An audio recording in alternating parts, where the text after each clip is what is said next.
नमस्कार जय हिंद दोस्तों, स्वागत है एक बार फिर से आपका आप यूट्यूब चैनल स्टडी नीड्स पर। दोस्तों आज ये वीडियो आप सभी के लिए काफी महत्वपूर्ण होने जा रही है, क्योंकि यहाँ पर डीपीआई अधिकारी की ओर से आप सभी के नियमितीकरण की स्थितियां स्पष्ट की गई हैं। साथ ही में एक बड़ी अपडेट्स और बता दें कि यहाँ पर डीपीआई की ही ओर से एक लेटर जारी किए गए थे, उसके बारे में भी स्थिति स्पष्ट करेंगे। और साथ ही में एनसीटी की ओर से जो गाइडलाइन जारी किए गए हैं आप सभी के नियमितीकरण को लेकर, उसके बारे में भी स्थितियां स्पष्ट करेंगे। और दोस्तों मैं आपको बता दूं कि यह वीडियो आप सभी के लिए काफी महत्वपूर्ण होने जा रही है। तो दोस्तों इस निवेदन के साथ कि अगर आप पहली बार चैनल विजिट किए हैं, चैनल को सब्सक्राइब जरूर कर लें, क्योंकि स्टडी नीड्स एक मात्र ऐसा प्लेटफॉर्म जहां पर पूरे पारदर्शिता के साथ ही आप तक अपडेट्स लाई जाती है। दोस्तों आप सभी का ज्यादा कुछ समय न लेते हुए चलिए डायरेक्ट हम आपको डीपीआई की ओर से दिए गए आप सभी के नियमितीकरण के संबंध में महत्वपूर्ण आदेश के बारे में स्थितियां स्पष्ट करते हैं। दोस्तों यहाँ पर लोक शिक्षण संचालय की ओर से यह महत्वपूर्ण पत्र जारी किया गया था आप सभी के नियमितीकरण के संबंध में। और यहाँ पर 11/9/2019 की स्थिति में महत्वपूर्ण पत्र जारी किए गए थे, जिस पर बोनस अंक के बारे में बात की गई थी। हालांकि हम बोनस अंक के बारे में बात नहीं करेंगे, जिस पर माननीय न्यायालय की ओर से आप सभी के पैनल के क्रम पर नियुक्ति प्रक्रिया संपन्न किए जाने संबंधी महत्वपूर्ण बात बताई गई है। इसी के साथ आप सभी के डायरेक्ट हम नियमितीकरण पर जाएंगे, क्योंकि नियमितीकरण का मुद्दा काफी तेजी से इस समय चल रहा है। तो निश्चित ही कह सकते हैं कि नियमितीकरण इस समय आप सभी का अहम होने जा रहा है आप सभी के लिए। दोस्तों यहाँ पर बताया गया कि नियमितीकरण राष्ट्रीय अध्यापक शिक्षा परिषद के दिशा के अनुसार शिक्षक की नियुक्ति हेतु निम्नलिखित अर्हताएं होना आवश्यक है। क्या कुछ अर्हताएं होना आवश्यक है? तो यहाँ पर बताया गया कि आवेदक प्रशिक्षित यानी डीएड बीएड हो, साथ ही में आवेदक शिक्षक पात्रता परीक्षा उत्तीर्ण हो। तो यहाँ पर डीएड या बीएड आप हो यानी प्रशिक्षित हो, साथ ही में आवेदक शिक्षक पात्रता परीक्षा उत्तीर्ण हो। दोस्तों इस स्थिति को स्पष्ट करने से पहले मैं आपको बता दूं कि इस पर बताया गया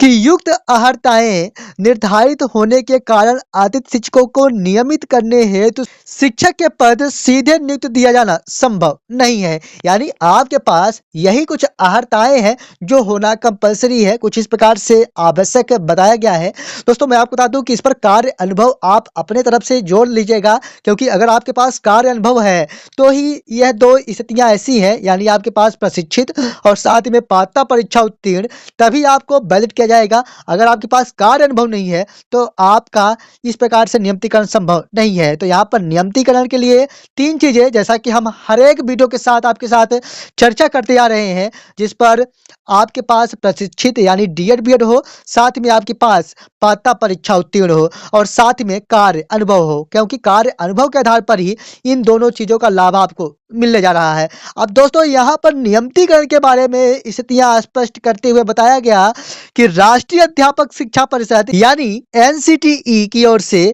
दिए गए दिशा निर्देशों के अनुक्रम में, दोस्तों यहाँ पर एनसीटी की गाइडलाइन के जरिए ही आप सभी को नियमितीकरण नीति का लाभ दिया जा सकता है, पूरे उम्मीद के साथ कह सकते हैं। और यहाँ पर लोक शिक्षण संचालय की ओर से पहले ही स्थितियां स्पष्ट कर दी गई हैं। इस पर क्या कुछ कहा गया है इसके बारे में बात कर लें तो यहाँ पर बताया गया कि युक्त परिवेश में आतिथ्य शिक्षकों को लाभ देते हुए नियमित करने के लिए राज्य शासन द्वारा निम्नलिखित कार्यवाही की गई है, और जिस पर आप सभी के 25% आरक्षण, जिस पर 3 साल व 200 कार्य दिवस आपके पास हो, उस स्थिति में आप सभी को डायरेक्ट यहाँ पर आरक्षण का लाभ दिया गया है। और अगर डायरेक्ट आप सभी को नियमितीकरण का लाभ चाहिए तो इसके लिए आपके पास कार्य अनुभव के साथ डीएड बीएड और साथ में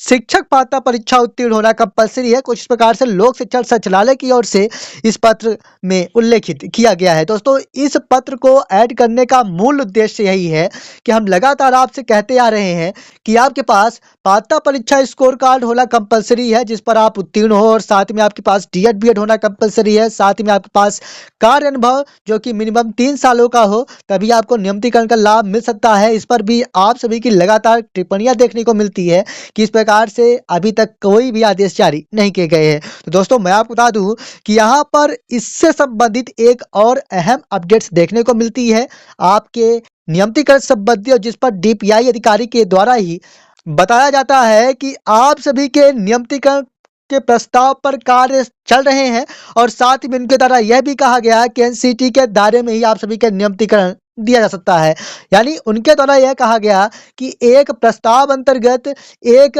दिशा निर्देश आरटी के दिशा निर्देश के अनुसार ही आप सभी को नियमितीकरण का लाभ दिया जा सकता है। पूरे उम्मीद के साथ कह सकते हैं कि डीपीआई अधिकारी के द्वारा जब मीडिया में बात की जा रही थी, उस दौरान आप लोगों ने अभी 1 से 2 दिनों के अंदर ही उस वीडियो को निश्चित तौर पर या उस वीडियो क्लिप को निश्चित तौर पर देखा होगा। उनके द्वारा साफ बताया गया है कि आप सभी के नियमितीकरण प्रस्ताव पर कार्य चल रहे हैं। उनके द्वारा यह भी कहा गया है कि सभी को नियमितीकरण देना संभव नहीं है, एक दायरे पर एक नियम के अनुसार ही आप सभी को नियमितीकरण दिया जा सकता है। तो दोस्तों काफी बड़ी अपडेट्स कह सकते हैं। तो दोस्तों यहाँ पर मैं आपको बता दूं कि राष्ट्रीय अध्यापक शिक्षा परिषद यानी एनसीटीई की ओर से आपके पास डीएड या डीएलएड या बीएड होना कंपलसरी है, आपके पास पात्रता परीक्षा होना कंपलसरी है और कार्य अनुभव तो एक ऐसा अंग है जिसके ही आधार पर आप सभी को नियमितीकरण संभव है। हालांकि अगर आपके पास पात्रता परीक्षा नहीं है तो आप सभी की विभागीय परीक्षा आगामी समय में कराई ही जाएगी, लेकिन अगर आपके पास डीएड या बीएड नहीं है तो आपको इसका लाभ नहीं दिया जाएगा।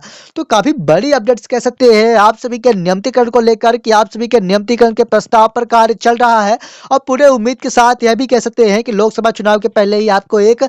बड़ी अपडेट्स देखने को मिलेगी आपके नियमितीकरण संबंधी और उस पर आपके आदेश जारी होने के पूर्णतः संभावनाएं बन रही है और आप सभी के 12 महीने के कार्यकाल के लिए भी